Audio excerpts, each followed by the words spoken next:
Hello বন্ধুরা, তো কেমন আছো সকলে? তো আশা করছি তোমরা সকলে ভালো আছো। তো আমি খুব ভালো আছি।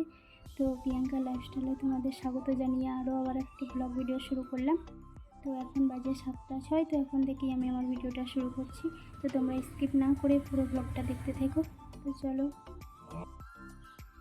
দেখো আমার ঘর মোছা হয়ে গেছে।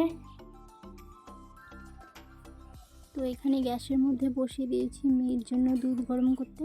তো মেয়েকে খাওয়ানো হবে, সেজন্য দুধটা গরম করে নিচ্ছি। তো তারপরে এখন বসে গেছি চাল পাছড়াতে। তো এটা হচ্ছে ভাতের চাল। তো আজকে যেহেতু বাবা মা বাড়িতে নেই, তো সব দিকটাই সামলাতে হবে। যেমন গরু রয়েছে, ছাগল রয়েছে, তারপরে দোকান রয়েছে, তো সব দিকটাই দেখতে হবে। বাড়িতে আমি আর বর আছি। বর তো কাজে চলে গেছে, তো কাজ থেকে আসবে। তো তার আগে আমাকে ভাতটা রান্না করে নিতে হবে, এসে খাবে বলে। তো দেখো, সেজন্য এখন চাল পাছড়ে নিচ্ছি। তো এগুলো আমাদের বাড়িরই মানে ধান চাষ হয় সেই চাল। তো দেখতে পাচ্ছ চালের মধ্যে অনেক পাথর রয়েছে ছোট ছোট। তো এই চালটা মানে যখন ধান সেদ্ধ করা হয় তখন ধানটা রাস্তার মধ্যে শুকানো হয়েছিল, সেজন্য এই পাথরগুলো উঠেছে। তো তারপরে দেখো আমার চাল পাছড়ানো হয়ে গেছে। তো এখন চালটা আমি কুলো থেকে ঢেলে নিচ্ছি। তো ওদিকে আমি গ্যাসের মধ্যে বসিয়েও দিয়েছি রান্না। তো এখন হাঁড়িতে জল গরম হচ্ছে। তো অনেক চাল পাছড়াতে লেগে পড়েও গেছে মেঝেতে। তো এখন চালগুলো কুড়িয়ে নিচ্ছি। তো এই সাইডে গুঁড়ো পড়ে আছে, এই সাইডে অতটা গুঁড়ো নেই, একটা চাল পড়ে আছে, সেজন্য কুড়িয়ে নিলাম।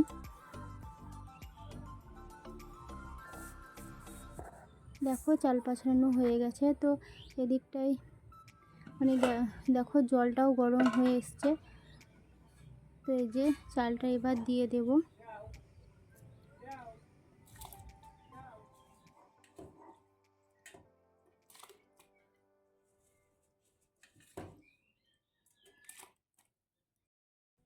তো দেখো কালকে রাত্রে ভাত হয়েছিল, কিন্তু কেউ রাত্রে তেমন ভাত খায়নি, তো অনেকটা ভাত বেঁচে গেছে। তো এই ভাতটা এখন গরু ছাগলকে দিয়ে দেব। তো আলু সেদ্ধও করেছিল, কিন্তু কিছুই করা হয়নি। তো এখন লবণ দিয়ে দিলাম, দিয়ে এখন ছাগল গরুকে দিয়ে দেব।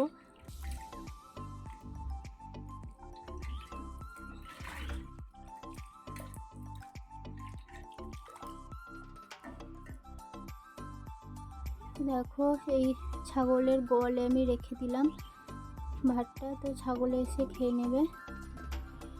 তো তারপরে দেখো গরুটা এখানে বাঁধা রয়েছে, বাইরে বাঁধা হচ্ছে না, কারণ গরুটার বাচ্চা হবে, সেজন্য বাইরে বাঁধছে না। তো গরুটা অনেক কষ্ট পাচ্ছে গরমে। তো এখানে আমার ভাত ফুটে উঠে গেছে।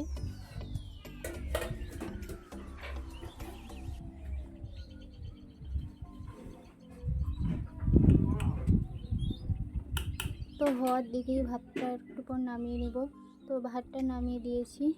তো দেখো এখানে রাত্রেকার মাংসটাও গরম করে নিচ্ছি।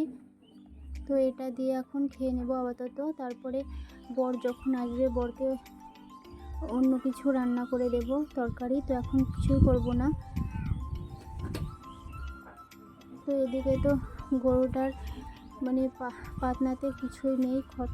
তো এখন গরুর পাতনায় খড় দিচ্ছি গরুকে খেতে।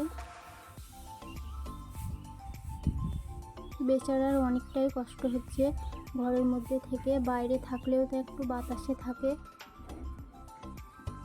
কিন্তু যেহেতু বাচ্চা হবে তাই বাইরে বার করা হয় না, ঘরের মধ্যেই রেখে দেয়।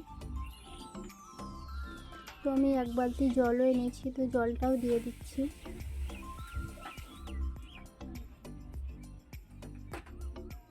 তো এখন দিয়ে দিচ্ছি ময়দা।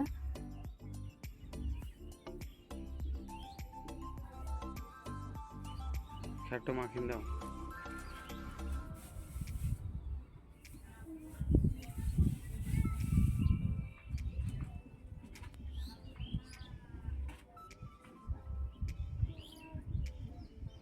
তো দেখো নিচটা অনেকটাই নোংরা হয়ে আছে, গোবর পড়ে রয়েছে। তো আমি গোবরগুলোকে এক সাইডে রেখে দেব।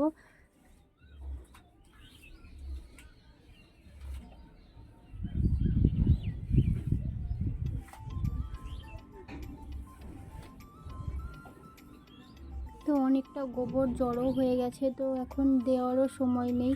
বাড়িতে যেহেতু এখন একা আছি, সব দিকই সামলাতে হচ্ছে। তো এখানে আমি খাওয়ার জন্য ভাত আর মাংস নিয়ে নিয়েছি। তো চলো খেয়ে নিই।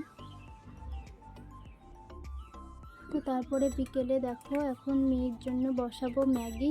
তো ইন্ডাকশানের মধ্যেই বসাবো। তো প্রথমে জল দিয়ে দিয়েছি। তো মেয়েকে ঠিক টাইমে খাবারটা দিতে হয়, কারণ না খেলে না খাওয়া অভ্যেসটা রয়ে যায়, তখন পরে খেতে চাই না। তাই টাইমে টাইমে আমাকে অতটা দেখতে হয় না, আমি অতটা খাওয়াতেও পারি না, মাই খাওয়াই। কিন্তু মা যেহেতু আজকে বাড়ি নেই, তাই এটা সেটা করে খাওয়াচ্ছি। কারণ মা থাকলে ভাত মুড়িটা একটু দেই, মানে ভাত মুড়িটাই বেশি পরিমাণে খাওয়াই, কিন্তু আমি খাওয়াতে পারি না, আমার কাছে খেতে চাই না। তো সেই জন্য ভাবলাম যে ম্যাগিও খেতে চাই না, তো ভাবলাম দেখি করে দেই, খাই তো খাবে। তো সেই জন্য এখন ম্যাগি বসিয়ে দিয়েছি। তো এখন ম্যাগিটা সেদ্ধ হয়ে গেছে, তো এখন মশলাটা দিয়ে দিচ্ছি।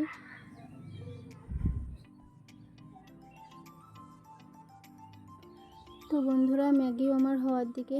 তো আজ আর ভিডিওটা বেশি বড় করব না। তো আজকের ভিডিওটা এই পর্যন্ত। সবাই ভালো থেকো, সুস্থ থেকো।